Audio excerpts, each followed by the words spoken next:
आप सभी को कभी ना कभी लाइफ में ये फील हुआ होगा कि Indian laws are still not progressive enough to be gender neutral, यानी कि कहीं ना कहीं मेन के लिए या ऐसे ऑफेंसेस जो मेन के अगेंस्ट होते हैं आज भी उनके अगेंस्ट लॉ कम है। क्या आप जानते हैं पूरे इंडियन पिनल कोड में कहीं भी डिफाइन नहीं है कि अगर किसी आदमी की स्टॉकिंग होती है तो उसके लिए क्या पनिशमेंट है। तो क्या आदमियों की स्टॉकिंग हो नहीं सकती, या we still have a long way जब ऐसे प्रोविजंस हमारे इंडियन पिनल कोड में आएंगे, जब Indian penal code male rape जैसे ऑफेंसेस को रिकॉग्नाइज करेगा।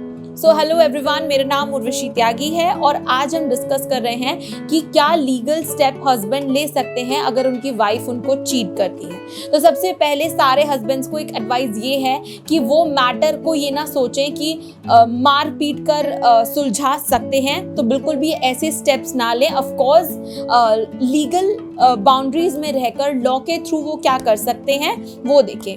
अगर क्वेश्चन हम ये करते हैं कि क्या वो अपनी वाइफ को लेकर किसी लीगल डिटेक्टिव का हो या किसी पर्सन को जो उनकी एक्टिविटीज मॉनिटर करे, क्या सीक्रेटली कोई ऐसा पर्सन अपॉइंट हो सकता है? तो ऐसा बिल्कुल भी ना करें, क्योंकि ऐसा करने से आप उस पर्सन की, अपने वाइफ की जो पर्सनल लिबर्टी का फंडामेंटल राइट है उसका कहीं ना कहीं इन्फ्रिंजमेंट कर रहे हैं, या उस मौलिक अधिकार का आप हनन कर रहे हैं जो निजता का अधिकार है। दूसरी बात ये कि आप क्या कर सकते हैं, आप काउंसलर के पास जाएं, आप उसको सारा मैटर बताएं, आप एडवाइस ले सकते हैं कि आपको करना क्या है। तो अगर आपको अपनी मैरिज, अगर आपको लगता है कि आपकी वाइफ आपको चीट कर रही है और आपको ये मैरिज अब नहीं रखनी है, तो आप जो है डाइवोर्स ले सकते हैं। और अगर आप दोनों ही चाहते हैं कि मैरिज जो है अब ना रहे, तो आप म्यूचुअल कंसेंट से भी डाइवोर्स ले सकते हैं।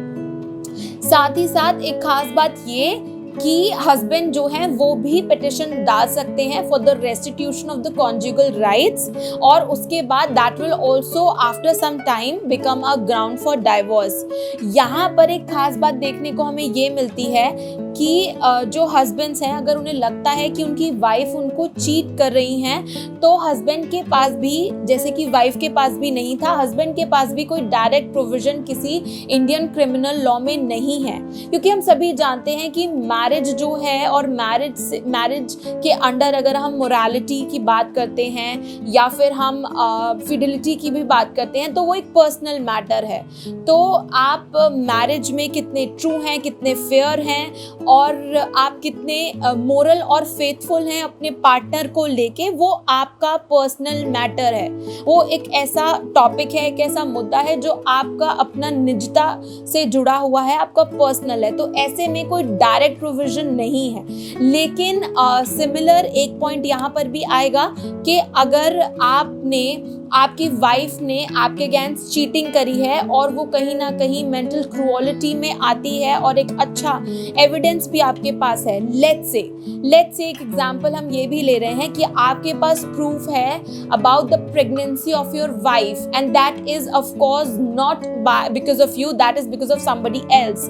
तो वो एक अच्छा प्रूफ हो सकता है। तो ऐसे में आप क्या कर सकते हैं, आप जो है वो केस आपका मेंटल क्रूअलिटी के अंडर भी आ सकता है, और क्रूअलिटी भी एक ग्राउंड है।